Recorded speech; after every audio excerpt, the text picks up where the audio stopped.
Dance die Apokalypso. Ja, herzlich willkommen, liebe Kinder, zum Apokalypso TV. Eine Art Blocher-TV für Lernfähige.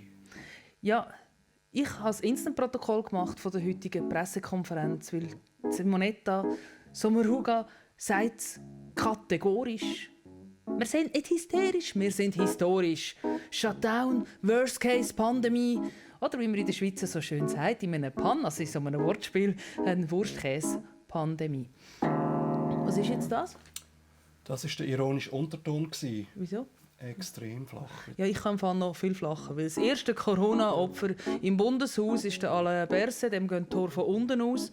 Also inzwischen, oder? Er hat so ein umgekehrtes Skigebiet auf dem Kopf im Fall.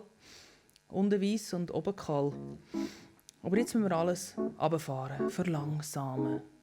Slow down. So gesamtschweizerisch. Von Basel bis Chiasso, von Genf bis Samnaun. Slow down, nicht raus, Homeoffice oder eben Office, Alle miteinander.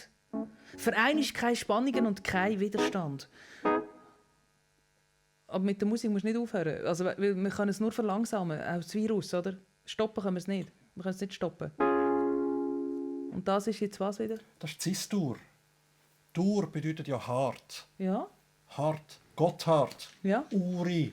U gleich R mal I. Spannung gleich Widerstand mal Stromstärke. Das Ohmsche Gesetz. Ja, super. Eben, runterfahren. Und ich tue jetzt weiterfahren mit dem Protokoll, runterfahren, damit eben die Ansteckungskurve nicht so steil ist.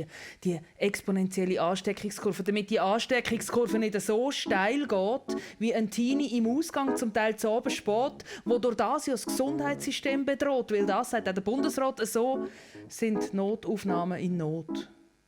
Und es geht eben darum, gesamtschweizerisch etwas zu machen, wo mir selber nie gelingt. Nämlich Kurven verflachen. Satire. Nicht lustig, aber wahr.